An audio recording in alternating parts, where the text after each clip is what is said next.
first step before anybody else in the world believes it is you have to believe it. There's no reason to have a plan B because it distracts from plan A. If you can see it here, and you have the courage enough to speak it, it will happen. You see what I'm saying?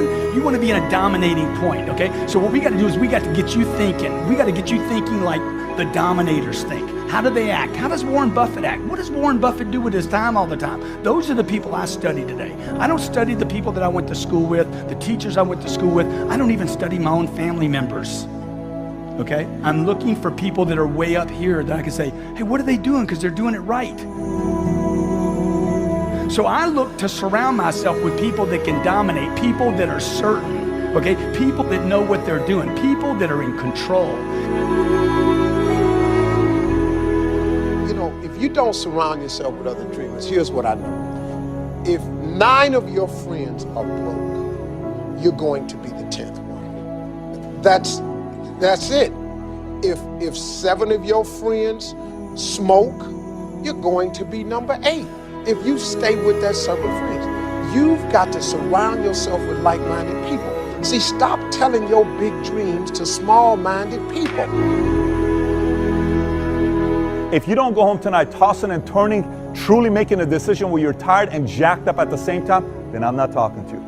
Weird things happen to people when you make a decision. My mom wanted me to be a truck driver because that would mean I would make $24,000 a year if I went to Truck Masters, and that would be twice what my father made.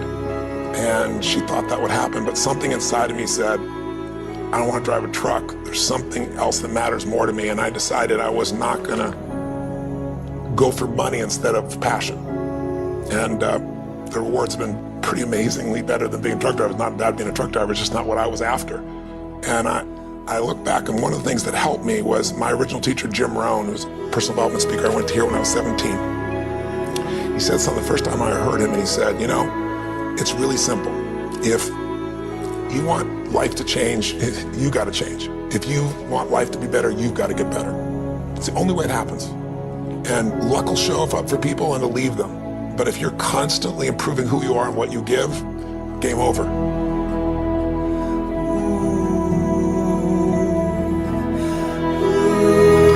So look, if I can do this, you can do this, but it's going to be hard if you don't change your mind. You got to change. You got to change the way you think. And the way to change the way you think, ultimately there's 2 ways, okay? I mean, there's probably 3 or 4 ways, but first of all, the one way is to start disciplining yourself. Catch yourself every time you say, I don't have time, say, hey, I create time. Every time you say, I don't have money, I create money. I put the third eye on Einstein's forehead because I respect him as a visionary and a person that can see what doesn't exist in most people's eyes. Most of you guys focus on all of the things that you can see. A visionary specializes only those who can see the invisible can do the impossible. Only those that can see the invisible. How do you see something that doesn't exist? You have to be a visionary. You have to be a person that can say, yo, I just seen something. I'm talking about people that really want to figure out how to move themselves forward. And you know, I find that so many of us think that our dreams are unreachable or unrealistic, and it's just so sad. I mean, people think that their dreams disappear. And if that's what you think, congratulations, you're officially stuck. And the truth is that our dreams are always there, and they don't ever give up on us. We give up on them. But here's the secret. If you just force yourself, and I mean force, because I know damn well none of you want to do anything about this, but if you just force yourself to take a couple small steps, there's always a surprise. Everything I've ever done started with a fear. That fear of having a dream, and that fear of, oh, I can't dream that, you know, I'll never be able to do that. Right. You know, it was important to know that, yes, you can have that dream, but you have to know, honestly, what it's going to take for you to achieve that dream. And so then I came up with the quote, and it goes for everybody, all genders, all races. You know, don't be afraid to close your eyes and dream, but then you have to open your eyes and see the reality of what it's going to take for you to achieve that dream. And a lot of people, they kind of see, whether it's musicians or athletes or entertainers or even just successful people, but they don't understand the thing that it takes for them to get to the point that they've gotten. And you know, that's why it's a very important quote to me, and I think it, you know, it has inspired people, and it inspires me every day. See, this is what people do. They set a target. Remember when you were a kid and you set targets that were big, giant, had nothing to do with reason? They were giant, right? And then you had some difficulty getting to it, and somebody said, what? Dude, your goals are unrealistic. You need to drop your goals down. And add 40 years and end up with nothing. Certainly not congruent with your potential. How many believe you have more potential than you're going for right now? Dude, it's way up here. It's beyond what you're going for. So you want to set it here. I want to set my targets up here. I never lower a target. Never, ever. That's my target. I'll fail on my target. My whole lifetime I might fail on that target, but I won't let it go.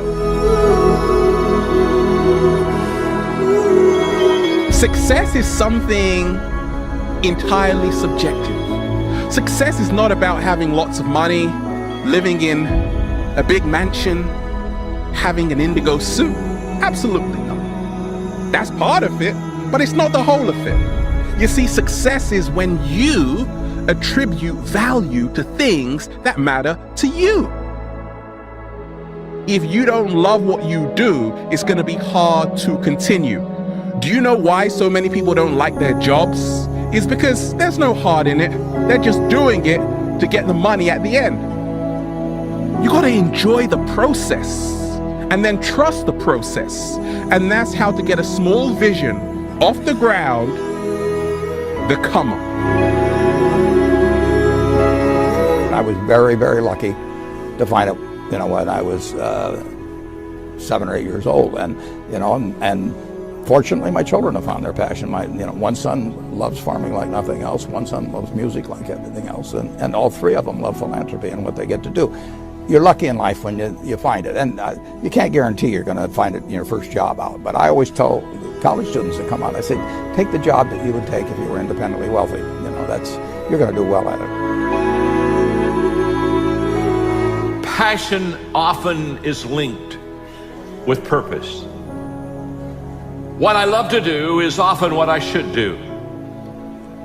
We have been created within us the capacity to have things that we enjoy greatly, and a lot of times there is a definite relationship between what I am in love with and what I should be doing. We are created and wired in such a way that passion and purpose many times comes together, and passion is the great energizer. Once you have passion, you have energy. If you got the energy and you go, I don't know where to start, throw a rock, and where that drops, start there. Talk like the next person. Just take massive action and keep changing. If you want to speed up the result, you find someone who's already getting the result you want. They've lost 30 pounds. Do what they did. They have a relationship that's passionate 20 years later. Let's figure out what they're doing. That's the way that you do it. And then the third thing is, if you really know what you want and you're obsessed by it, you got all this energy and drive, and you're taking massive action, you're changing your approach, you're doing what works, the third thing we need is grace.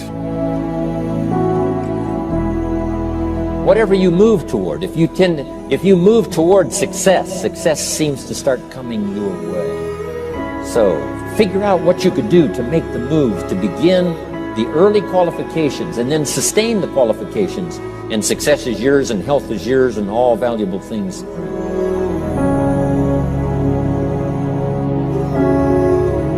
So the point is you don't have to wait in line. You don't have to do it the way everybody else has done it.